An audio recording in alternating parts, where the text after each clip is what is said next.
بسم الله الرحمن الرحيم نحمده ونصلي على رسوله الكريم أما بعد.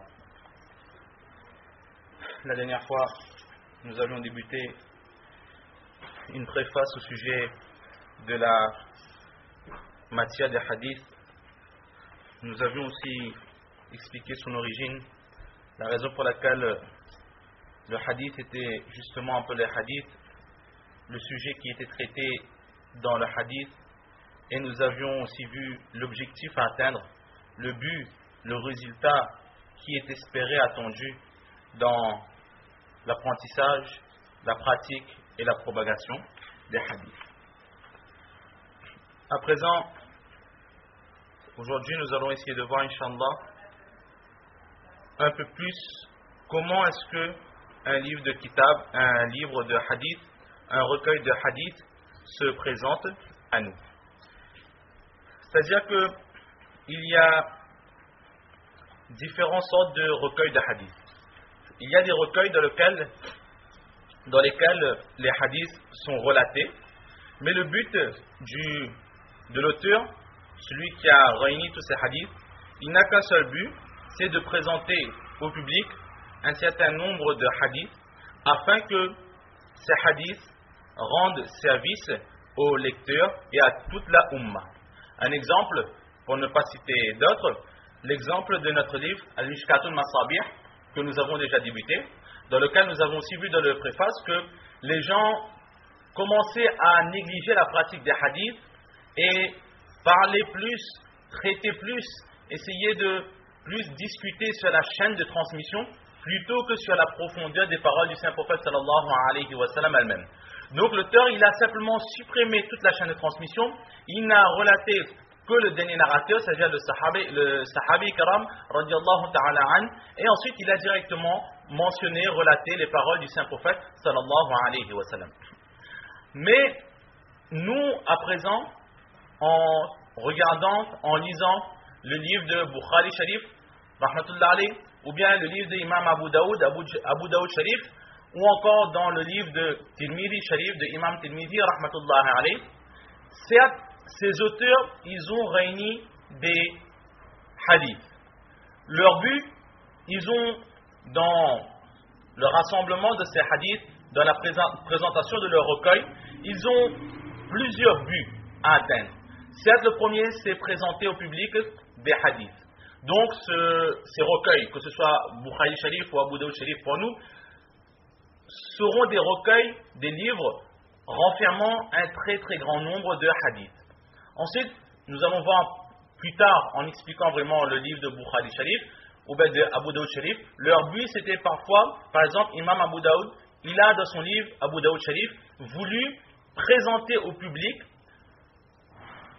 une preuve de chaque école que nous pouvons trouver. C'est-à-dire chaque école, chaque enseignement religieux, comme par exemple, on a l'école Hanafite de Imam Abu Hanifa rahmatullah alayh, Imam Shafi rahmatullah alayh, Imam Ahmad ibn Hanbal rahmatullah alayh, ou Imam Malik rahmatullah alayh. Nous avons donc différentes écoles, différentes façons de voir les choses, différentes pensées, différents enseignements. Mais les enseignements amènent toujours le pratiquant jusqu'à Allah subhanahu wa ta'ala, mais il y a de temps en temps des petites divergences entre les écoles. Alors Imam Abu Daoud, il a dans son livre Abu Daoud Sharif voulu présenter un hadith, une preuve de chaque école. Donc c'est ce que nous allons voir à chaque fois que nous allons voir le livre d'Abu Daoud Sharif. Nous allons voir, Inch'Allah, plus tard, nous allons l'expliquer avec un peu plus de profondeur, Inch'Allah, que chaque hadith montrera l'enseignement d'une école.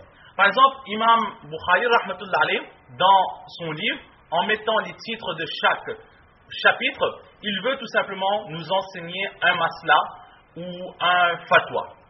Donc de cette façon, ils ont plusieurs buts, mais aussi un but qu'ils ont, c'est qu'ils ont voulu réunir le maximum de hadiths sahih, de hadiths authentiques. Imam Bukhari rahmatullah alayh, il s'est fixé comme but de ne mettre que des hadiths authentiques dans son recueil. Donc, dans le livre de Imam Bukhari rahmatullah alayh, en plus d'avoir les hadiths, nous aurons aussi la chaîne de transmission. De la même façon, dans Abu Daoud Sharif, nous aurons aussi la chaîne de transmission, ou encore dans le Tirmidhi Sharif, nous pourrons voir la chaîne de transmission, chose qu'il n'y a pas dans le Mishkat Sharif. Donc à partir de maintenant, nous allons essayer de comprendre justement comment se présentent ces genres de recueils dans lesquels les hadiths aussi sont relatés et la chaîne de transmission aussi est relatée. Alors tout d'abord, il faut savoir que en général, dans ce genre de recueil de hadiths, 8 grands chapitres sont traités. 8 grands chapitres sont traités. Le premier chapitre, c'est la vie du prophète sallallahu alayhi wa sallam. Le second chapitre, c'est les habitudes du saint prophète sallallahu alayhi wa sallam, les recommandations, les conseils du saint prophète sallallahu alayhi wa sallam. Ensuite vient un chapitre sur les tafsirs, l'explication du Coran. Ensuite vient un hadith sur les aqaïd, c'est-à-dire la croyance.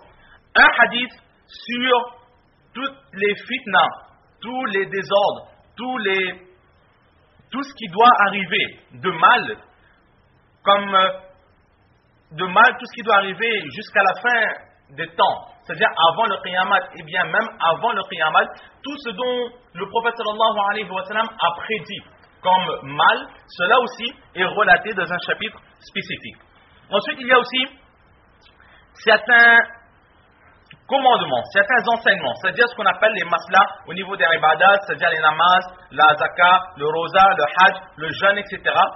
Tout cela aussi est rassemblé sous un grand chapitre. Ensuite vient un chapitre spécifique aux signes précurseurs de la fin des temps, les signes du Qiyamah, et enfin un chapitre qui va parler du statut, des valeurs, de l'importance des compagnons du saint prophète sallallahu alayhi wa sallam, qu'on appelle les manaqib.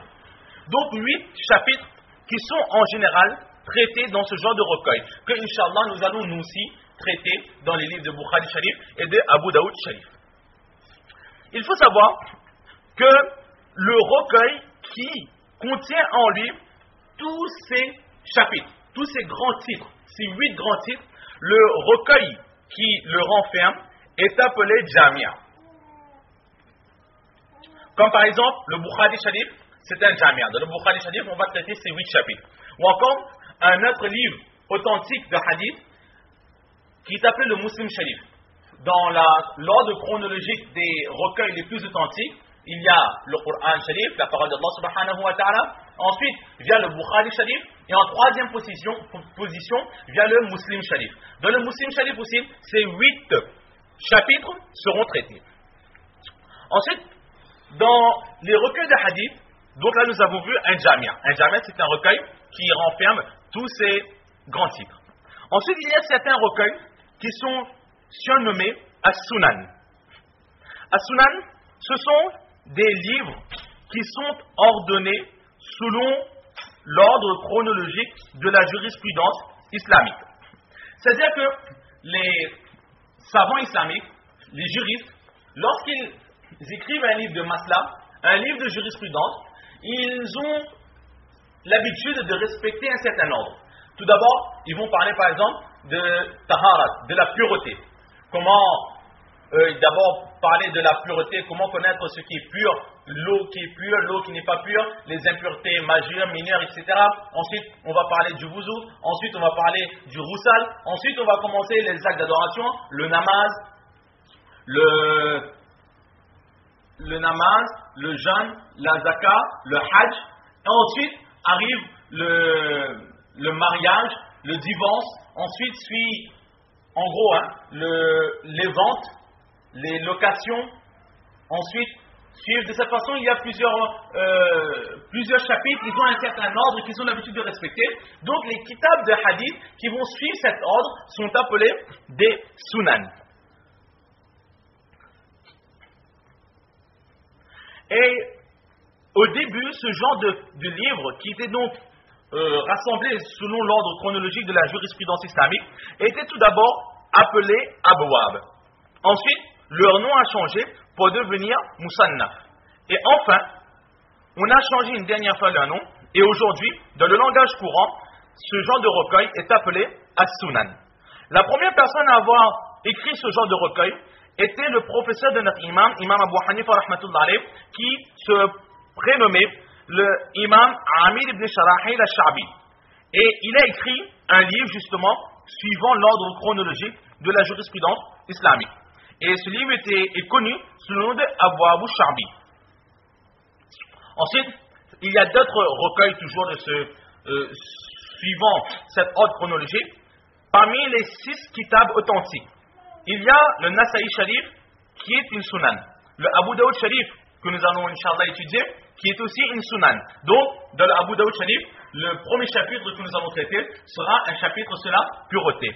Ensuite, le Tirmidhi Sharif que Inch'Allah va être enseigné aussi, lui aussi il a été classé, il a été ordonné selon l'ordre chronologique de la jurisprudence islamique. Il y a aussi le Ibn Majah qui est aussi une sunan. Et à part ces 4 livres, il y a d'autres livres, comme par exemple le Sunani Bayhaqi de Imam Bayhaqi rahmatullah alayh, ou encore un kitab, un recueil de hadith qui est appelé Sunani Darmi, ou encore Sunani Darul Qutni, ou encore Musannaf Abdul Razak, ou encore Musannaf Ibn Abi Shayba. Et plein d'autres encore qui sont sous cet ordre chronologique. Et l'ordre aussi dépend aussi du but pour lequel l'auteur de ce recueil de hadith, il a écrit, il a édité ce livre. Selon leur volonté, selon leur but, selon la chose qui les a poussés à écrire ce livre, l'ordre va différer ou l'ordre va correspondre à un certain enseignement précis. Donc là, nous avons vu ce qu'on appelle les jamia et ce qu'on appelle les sunan. Avant de continuer en parenthèse, pour ceux qui peut-être ne connaissent pas, nous avons employé un terme, les 6 kitabs authentiques. Les kitabs de hadith, les recueils comprenant les hadiths du Saint-Prophète sallallahu alayhi wa sallam sont innombrables. Il y a énormément de recueils de hadiths. Le Prophète sallallahu alayhi wa sallam, durant toute sa prophétie, il n'a pas donné que 3